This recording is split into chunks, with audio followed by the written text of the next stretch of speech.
Hi, I'm Jess. Welcome back to my channel, Chilling Like a Villain.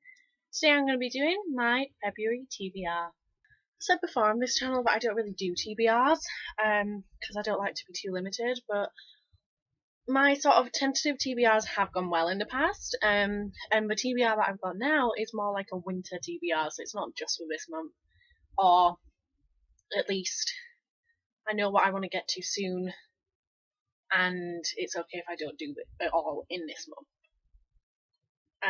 If I look down, it's because I'm eating toast. Now, I've got quite a long TBR, I think there's like 16 books, but in my defence, I do have a week off, or like 9 days off at some point this month. So, as much as I'm probably going to spend most of that watching TV shows and going different places, I would like to think that I'm going to read a lot in that time as well. So, first we have the book that I really kind of want to get to next, which is Jamaica Inn by Daphne du Maurier. Is this backwards? Is this going to show up backwards?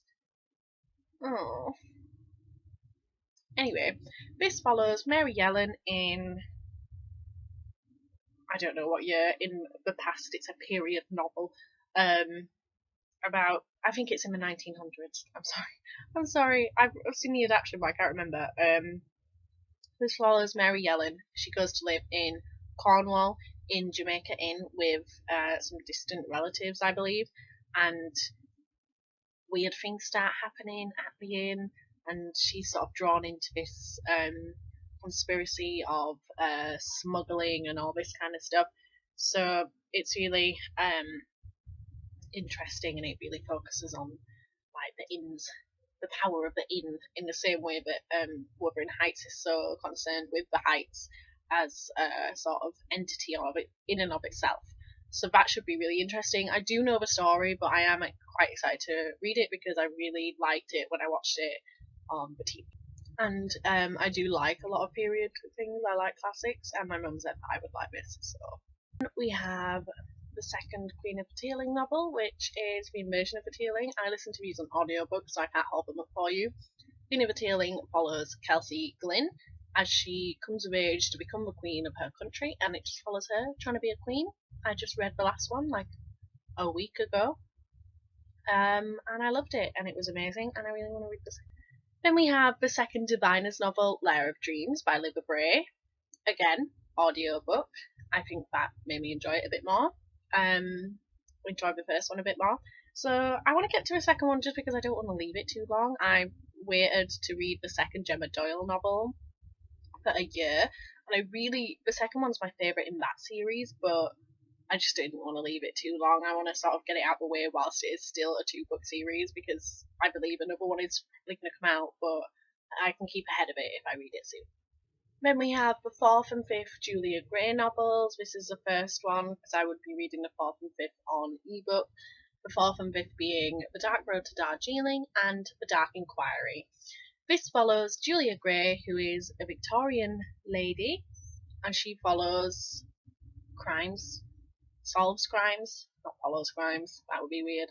She just solves crimes, basically. She kind of just gets dragged into all these mysteries with very attractive investigator named Brisbane.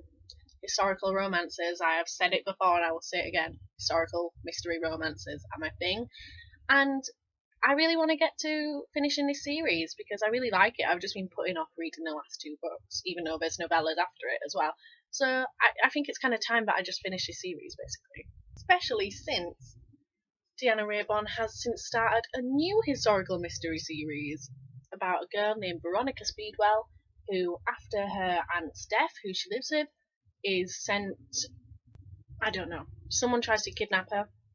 I haven't read it, I don't know. I think someone tries to kidnap her and just becomes involved in this mystery in the same way Julia always just finds herself involved in mysteries. So yeah, again with a very attractive, mysterious guy to help her. I really want to read it.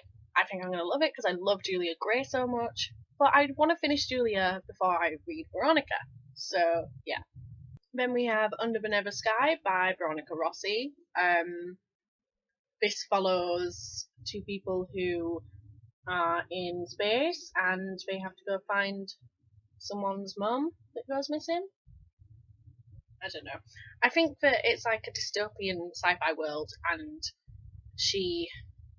the main character Arya, has to go like try fight against this world to go find her missing mother, and she's joined by a boy named Perry.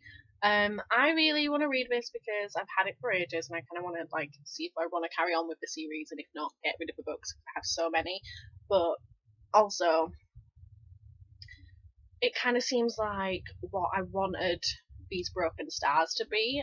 If you watch my wrap up, you'll know that I hated These Broken Stars, so I really want to like this one because I feel like I want to read sci-fi and romance, but I really want this one to be better than that. So this is a maybe. Then we have Gone Girl by Gillian Flynn and Sharp Objects by Gillian Flynn. I really love Dark Places. I thought it was amazing. So I have since wanted to read the rest of her books. I've just never got round to them, even though I own them all. And so I want to choose one of these to read. They're both on my list, but I don't know because Sharp Objects is smaller, so I wanted to read that because I'm not aware of the story. Whereas I've seen Gone Girl twice. I've only seen it twice because I don't own it on DVD yet. If I had it on DVD, I would have seen it a million times because I love it. And Rosamund Pike is amazing. But I added Gone Girl just because I do love Gone Girl, the film, so much, and I really want to get to the book, and also I might be cutting my hair in this very similar style to what she has at the end of the movie. So I kind of just want to get in the mood for that, if that makes sense. Then we have a book I've mentioned before, but I still haven't got to, which is The Silver Blade. But this is the second one in a duology of The Red Necklace. I really loved The Red Necklace when I read it in 2011. Yeah. But then I tried to think of what happened and I didn't remember any of it. So I want to read the duology again. I want to listen to the Red Necklace audiobook because it's narrated by Tom Hiddleston, which you would go watch my audiobook video and I talk more about that. But then I can read this one finally. So I want to really quickly get through that duology because I don't very often do rereads, so we'll see. Then we have The Kiss Interception by Mary E. Pearson. This follows a princess, I believe, who does not want to get married, so she runs away.